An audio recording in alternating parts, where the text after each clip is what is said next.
نماز کے بعد کھانا کھاتے ہیں. اعوذ باللہ من الشیطان الرجیم. بسم اللہ الرحمن الرحیم. الحمد للہ رب العالمین وصلی اللہ علی محمد وآلہ الطاہرین. اللہم صلی علی محمد وآل محمد عجل فرجہم. السلام علیکم ورحمۃ اللہ وبرکاتہ. وعلیکم السلام ورحمۃ اللہ وبرکاتہ. خیریت سے آپ ٹھیک ہیں؟ الحمدللہ.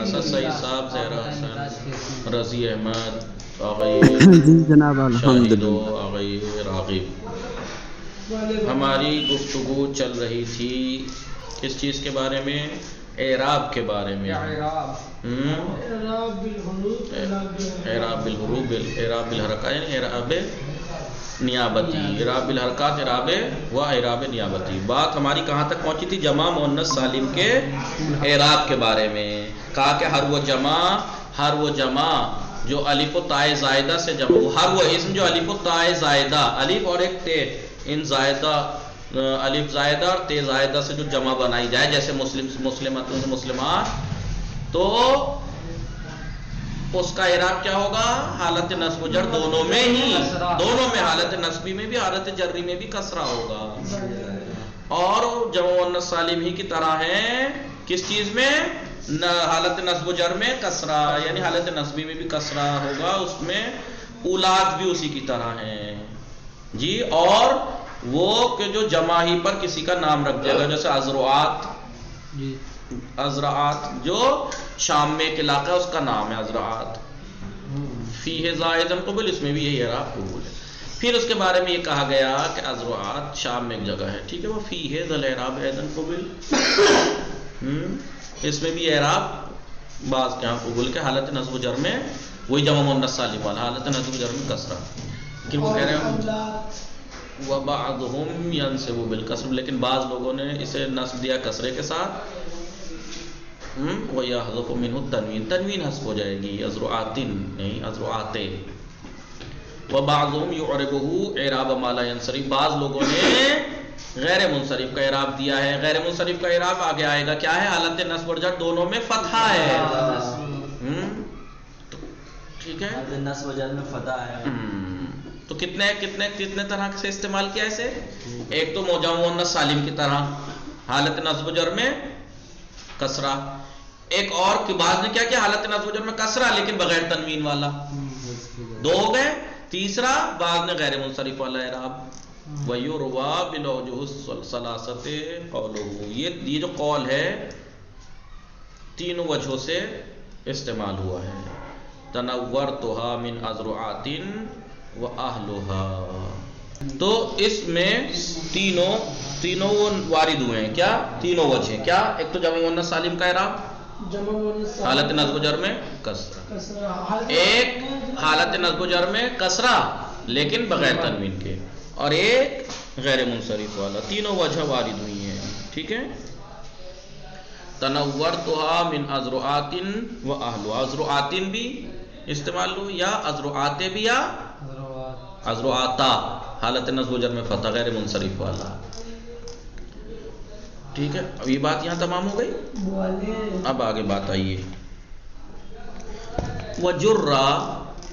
ابھی کائی کی بات، جمع مؤنث سالم کے اعراب کی بات تمام ہو گئی. اب آئے گی غیر منصرف کے اعراب کی بات. غیر منصرف کا اعراب نیابتی عورت ہوتا ہے حالت جری میں. حالت رفعی میں تو ضمہ ہے، حالت نصبی میں فتح ہے، حالت جری میں کسرہ نہیں ہے بلکہ کسرے کے بدلے سے ایسا صحیح صاف فتح آتا ہے جی.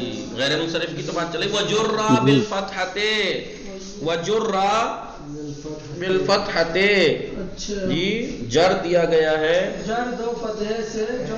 کس کو؟ ما لا ينصرف، جو کہ منصرف نہ ہو، یعنی غیر منصرف. کب؟ لیکن شرط یہ ما لم یضاف، جب تک وہ مضاف نہ ہو، او یکو بعد الردیف، یا یکو جو ہے یکون ہوتا ہے الف کے بعد نہ آیا ہو. آپ کو یاد ہے نا غیر منصرف پہ اگر الف لام آ جائے یا وہ مضاف ہو جائے تو پھر وہ کسرہ قبول کر لیتا ہے. مررتو بے احمدکم، مررتو یاد ہے ہدایہ احمدکم، احمد غیر منصرف تھا، کسرہ کیوں آ گیا حالت جری میں؟ بے کی بے حرف جر ہے، کیوں کسرہ آ گیا جبکہ غیر منصرف پہ کسرہ آتا نہیں ہے؟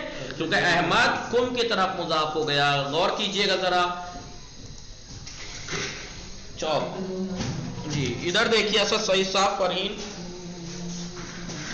انہوں نے یہ کہا کہ غیر منصرف کو حالت نصب اور جر میں، مثال کے طور پر غیر منصرف ایک ورڈ ہے احمد، حالت نصب و جر میں فتح دیجیے. رأیت احمدا، سمیت من احمدا، حالت نصبی میں بھی فتح، حالت جری میں بھی فتح. تو یہی کہہ رہے ہیں کہ غیر منصرف کو حالت نصبی اور جری میں فتح دیا گیا ہے، دیجئے، لیکن شرط ہے غیر منصرف جب مضاف نہ ہوا ہو تب اور اس پر الف لام نہ ہو. ورنہ آپ دیکھیے اگر میں کہہ دوں بے حرف جر آ جائے، مثلا من احمد، سمیت من احمدہ ہے مثال کے طور پر، حالت جر ہے نہیں، من حرف جر ہے، یہ مجرور ہے، مجرور ہے تو حرف جر کیا ہے؟ کسرہ کا ہے، علامت جر فتح ہے. لیکن میں یہ کہوں سمیت من احمدکم، اب کیوں کسرہ آ گیا اس پہ؟ ضمیر کی وجہ سے، ضمیر کی وجہ سے مضاف ہو گیا، یہ احمد مضاف ہو گیا. انہوں نے کہا ہے کہ جب غیر منصرف یا تو مضاف ہو جائے یا اس پہ الف لام آ جائے، سمیت من الاحمد مثال کے طور پر، تو پھر کسرہ آ جاتا ہے. غیر منصرف اگر مضاف ہو جائے یا اس پہ الف لام آ جائے تو پھر کسرہ آ جاتا ہے. یاد ہو اگر آپ کو ہدایہ. تو یہی کہہ رہے ہیں کہ حالت نصبی اور جری میں غیر منصرف کو فتح دیجئے جب تک وہ مضاف نہ ہو یا الف لام کے بعد نہ آئے. یعنی اگر الف لام کے بعد آ جائے یا وہ مضاف ہو جائے تو پھر کسرہ آ جائے گا، پھر علامت جر کسرہ ہوگی، فتح نہیں ہوگی. سمجھ میں آیا ہے نہیں؟ آفرین فاطمہ، سعید صاحب، راغب جی، اسد سعید صاحب، آفرین جی جناب. وجرہ بالفتحۃ، جر دیجئے فتح کے ذریعے سے، ما لا ینصرف، کس کو؟ اس اسم کو جو غیر منصرف ہے، لیکن شرط یہ ہے کہ ما لم یضف، جب تک وہ مضاف نہ ہو، اور او یکو بعد الردیف، ردیف کہتے ہیں ترتیب سے آنا، وہ الف لام کے بعد نہ آئے. ورنہ اگر الف لام کے بعد آ جائے یا مضاف ہو جائے تو پھر فتح نہیں آئے گا. حالت نصب و جر میں، حالت نصبی میں فتح تو آئے گا، حالت جری میں فتح نہیں آئے گا، کسرہ آئے گا. وجرہ بالفتحۃ ما لا ینصرف، غیر منصرف کو فتح دیجئے جر کے ذریعے، جر دیجئے فتح کے ذریعے سے. وہ سیاتی فی بابہی، اور یہ ان قریب غیر منصرف کے باب میں یہ بات آئے گی. جب غیر منصرف کی گفتگو ہوگی اس کے باب میں یہ بات آئے گی. کب؟ کہ ما داما لم یضف، جب تک یہ مضاف نہ ہو تب حالت جری میں فتح آئے گا. او یا کو بعد علی المعرفہ، یا الف لام معرفہ، الف لام موصولہ اور الف لام زائدہ، یا ام، کیونکہ ام بنی قبیل ہے، بنی تے کے نزدیک الف لام کی جگہ ام استعمال کرتے ہیں، ام سفر، السفر کو ام سفر. لہذا الف لام کے بعد اگر آ جائے غیر منصرف تو پھر حالت جری میں فتح نہیں آئے گا، پھر کسرہ ہی آئے گا. اس کے ذریعے اگر غیر منصرف الف لام آ جائے اس کے اوپر تو پھر حالت جری میں فتح نہیں آئے گا، پھر کسرہ ہی آئے گا. یہاں پر جو انہوں نے کہا ہے کہ حالت جری میں جر دیجئے، حالت جری میں فتح دیجئے، وہ جب ہے جب یہ مضاف نہ ہو اور الف لام نہ ہو اس کے اوپر. فَإِن كَانَ جُرَّ بِالْكَسْرَةِ، فَإِن كَانَ اگر جر دیا جائے کسرے کے ذریعے سے، جیسے مررت، پھر اگر ایسا ہوگا تو کیا ہوگا؟ جر کسرے سے دیا جائے گا، جیسے مررت بِأَحْمَدِكُمْ، احمد پہ کسرہ آ گیا بے کی وجہ سے، جبکہ ابھی کیا کہا غیر منصرف پہ فتح آتا ہے، تو کیوں یہاں کسرہ آ گیا؟ کیونکہ یہ مضاف ہو گیا. وَأَنْتُمْ عَاكِفُونَ فِي الْمَسَاجِدِ، مساجدہ کیوں نہیں؟ کیونکہ مساجد غیر منصرف پہ، پھر فتح کیوں نہیں ہے حالت جری میں؟ الف لام آ گیا اس پہ. کَالْأَعْمَى وَالْأَصَمِّ، یہاں بھی جر آ گیا کیونکہ الف لام آ گیا. یا جیسے رأیت الولید ابن الیزید مبارکن، ٹھیک ہے، یزید غیر منصرف ہے، یزید آ گیا. دیکھیے کیوں؟ کیونکہ اس پہ الف لام آ گیا ہے. وظاہر عبارت المصنف، مصنف کی جو عبارت ہے یہ اوپر شعر اس کے ظاہر اس بات سے اس کی ظاہر عبارت سے یہ بات دکھ رہی ہے، یہ بات ظاہر ہو رہی ہے مصنف کی عبارت سے کہ انہو حینئذ باقٍ علی منع صرفہ مطلقاً. مصنف نے یہ نہیں کہا، انہوں نے کہا غیر منصرف. ادھر دیکھیے، غیر منصرف کو فتح کے ذریعے سے جر دیجئے، یعنی علامت جر فتح دیجئے جب تک غیر منصرف مضاف نہ ہو اور الف لام نہ آئے. تو اس بات سے کیا ظاہر ہو رہا ہے کہ غیر منصرف پہ اگر مضاف ہو جائے الف لام آ جائے تو غیر منصرف ہی ہے، تب بھی غیر منصرف ہی ہے وہ. اس میں اختلاف ہے. بعض لوگ کہتے ہیں کہ غیر منصرف اگر مضاف نہ ہو اور الف لام نہ آئے تو غیر منصرف ہے وہ، لیکن اگر مضاف ہو جائے الف لام آ جائے پھر وہ غیر منصرف نہیں ہے.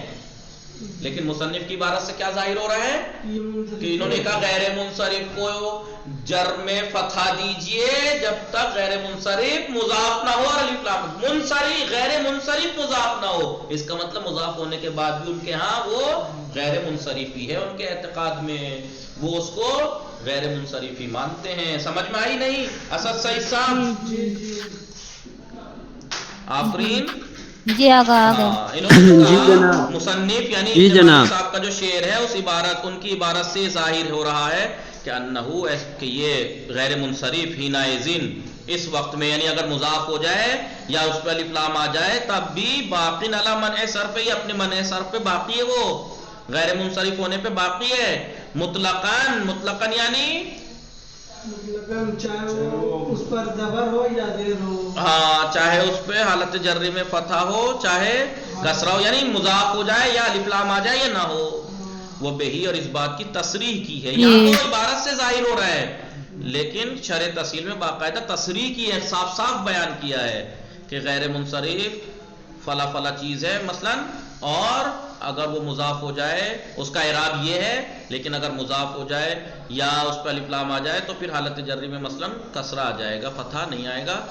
اور بات کی تصریح کی ہے کہ یہ غیر منصرف مضاف ہونے کے بعد بھی غیر منصرف ہی رہے گا. لیکن وذهب الصرافی والمبرد، یہ کون ہے؟ دو نحوی ہیں، یہ نحوی علم نحو میں ماہر، ایک صرافی صاحب اور ایک مبرد صاحب. وہ جماعتن، اور ایک جماعت پوری اس بات کی طرف گئی ہے الا انه منصرف مطلقاً. جی پھر یہ کیا ہوگا؟ ہاں منصرف ہو جائے گا، یہ منصرف ہو جائے گا. ٹھیک ہے. تو مطلقاً سے مراد پتہ ہے کیا ہے؟ دیکھیے غیر منصرف ہونے میں کسے کہتے ہیں؟ غیر منصرف غیر منصرف جو دو، جس میں اسباب منع صرف میں سے دو یا کوئی ایک ایسا سبب جو دو کے مقام وہ پایا جائے. تو یہاں مطلقاً سے مراد یہ ہے کہ اضافہ ہونے کے بعد یا الف لام آنے کے بعد اس میں سبب باقی رہیں یا باقی نہ رہیں. جیسے اس سے پہلے جو مطلقاً آیا نا باقی علی منع صرف ہی مطلقاً، مصنف کی جو عبارت سے اس کی ظاہر عبارت یہ ہے کہ ایسی صورت میں یعنی اگر مضاف ہو جائے کون؟ غیر منصرف یا الف لام آ جائے تب بھی غیر منصرف ہونے پر باقی رہے گا وہ مطلقاً، یعنی چاہے اس میں سے اسباب منع صرف ختم ہو جائیں یا باقی رہیں تب بھی، باقی رہیں تب بھی غیر منصرف، باقی نہ رہیں تب بھی وہ کیا رہے گا؟ غیر منصرف ہی رہے گا. لیکن صرافی، مبرد اور ایک جماعت یہ اس بات کی طرف گئی ہے کہ نہیں منصرف ہو جائے گا، چاہے اس میں اسباب منع صرف میں سے کوئی ایک یا پایا دو کے برابر والا ہو یا دو اس میں سے نہ ہو، تب بھی وہ منصرف ہو جائے گا ہونے کے باوجود بھی، کیونکہ وہ مضاف ہو گیا، شرط ٹوٹ گئی. واختار الناظم، اور فی نکتہ ہی، ٹھیک ہے، ناظم محترم نے اختیار کیا اپنے نقطوں میں، یعنی جو علی مقدمت ابن حاجب صاحب کی کتاب پر جو انہوں نے مقدمہ لگایا ہے، اس وہاں نقطے میں یہ بات بیان کی ہے کہ انہو کیا اذا زالت منہ علت فمنصرف، اگر مضاف ہونے کے بعد علت سبب منع صرف میں کا ختم ہو جائے تو منصرف ہو جائے گا. وَإِن بَقِيَتِ الْعِلَّتَانِ، فلا، اور اگر دونوں علتیں باقی ہیں، مضاف ہونے کے بعد بھی، الف لام آنے کے بعد بھی دو سبب باقی ہیں، تو پھر وہ منصرف نہیں رہے گا، پھر غیر منصرف ہے. وہ مشاء علیہ ابن الخباز و سید رکن الدین، اور اسی بات کی طرف ابن خباز صاحب اور رکن الدین صاحب نے یہی بات اپنائی ہے. یعنی 3 قول ہو گئے.